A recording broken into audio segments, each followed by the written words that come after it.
Magic and Magicka, Part 2.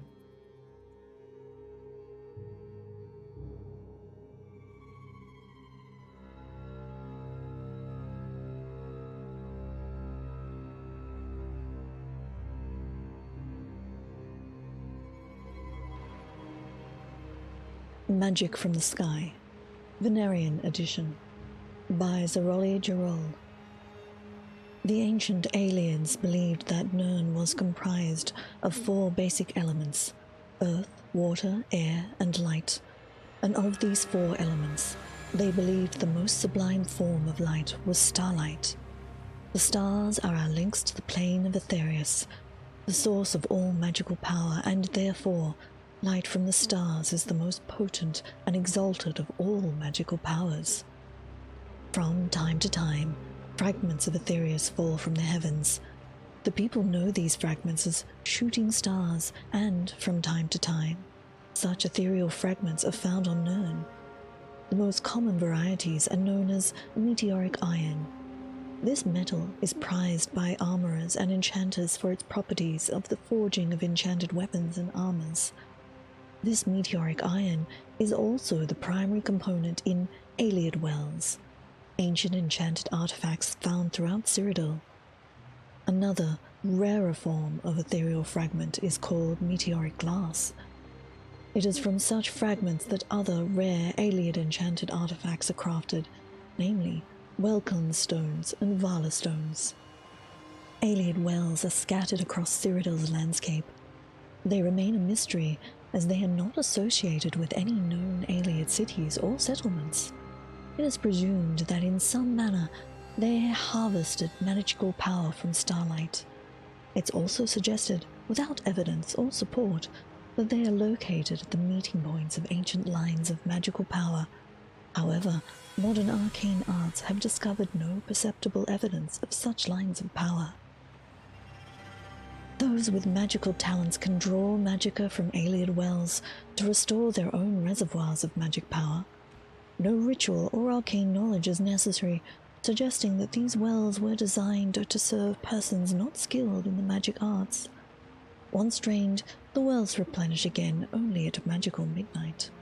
Once recharged, they appear to radiate magical power back into the sky, which prompts some to theorize that they are also objects with religious or magical ritual significance, perhaps a means of offering magic back to the heavens.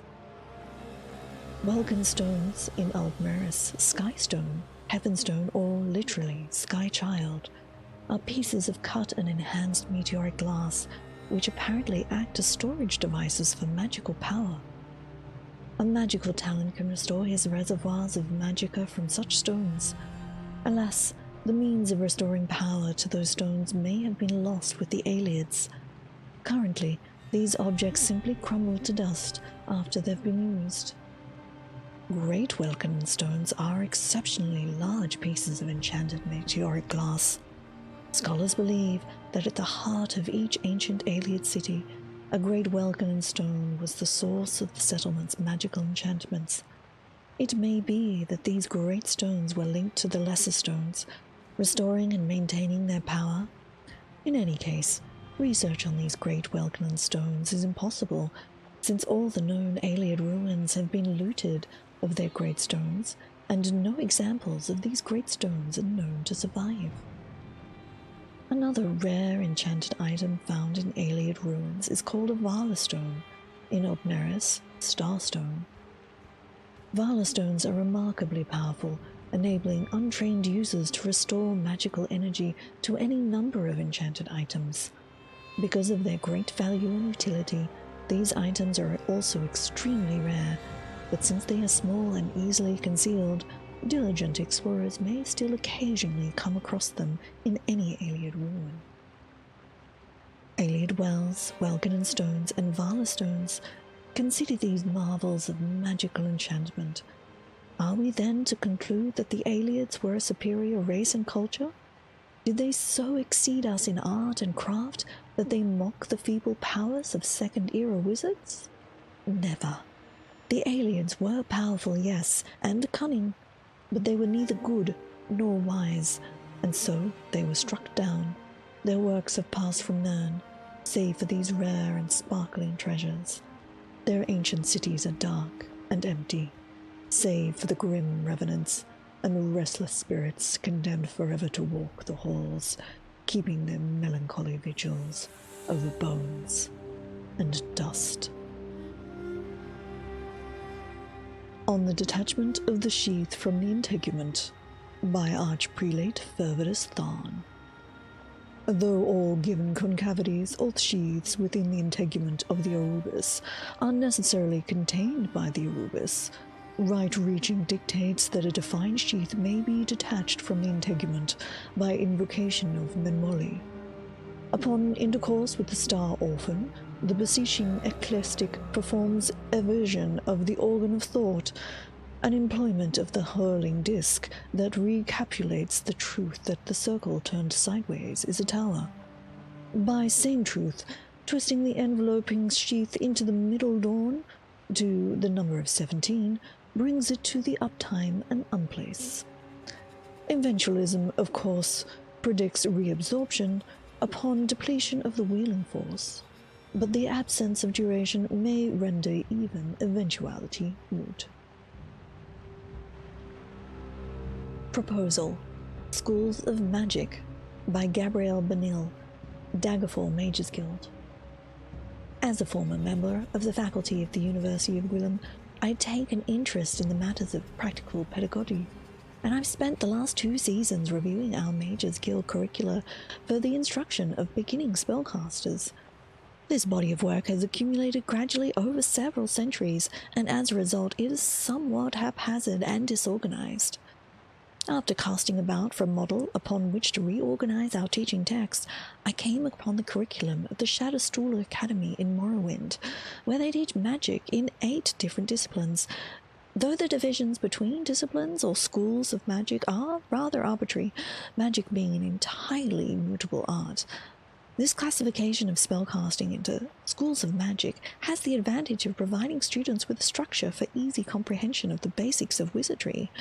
The proof of its value is the fact that Shadowstool are graduate novice mages with a practical grasp of sorcery in half the time of our own introductory program. For this reason, I propose we adopt the Shadowstooler disciplines and reorganize the Mages Guild study program into the following schools of magic. Alchemy, the study of the magical virtues of different forms of matter, their effect, combinations, and recombinations, to include the concoction of potions, elixirs, and magical drafts. Alteration, the distortion of the local reality through the direct imposition of the mage's will, to include spells of paralysis, water breathing, water walking, lock opening, and personal elemental shields such as flame cloaks. Conjuration, the summoning and binding of spirits from oblivion or Ethereal, to include the soul trapping, spells that conjure the Daedra and other creatures, spells to banish the same, summoning of bound weapons and armor, as well, for the classification purposes, of the forbidden necromantic arts of reanimation, conjuration, and manipulation of the undead. Destruction, the splintering of material bonds by the direct application of force, typically elemental in nature, to include the damaging spells Frost, Shock, and Disintegration, as well as the magic that drains essence or personal attributes. Illusion, altering perception in oneself or others, to include spells of light, invisibility, fear, frenzy, and silence, as well as magic that affects morale and obedience. Mysticism, the class of spells used to alter the nature of magic itself, to include effects that dispel or absorb both spells and the magicka that feeds on them, as well as telekinesis, which fits in here as well anywhere. Restoration, the opposite of destruction, magic that resists damage or restores wholeness by reknitting the damaged material, to include wards, healing, curing of disease and poison, physical fortification, and the turning of undead, a forced purification effect. Thaumaturgy, magic that affects the will and the person's state of mind, to include spells that calm or charm others, reflection or resistance to magic, as well as levitation, which involves the personal rejection of gravity. The experienced mage will immediately discern the arbitrary nature of these divisions. Indeed, we may eventually find it advisable to combine one or more of these schools, assigning the spells within them to other categories. Thaumaturgy seems a likely candidate for such an amalgamation, and possibly mysticism as well. However, these schools seem to be serving Shadowstaller well, so I propose we tentatively adopt them as is, and redefine as we go. I hope you've been enjoying these lore readings, and if you have, please do consider subscribing to the channel. Thanks for watching.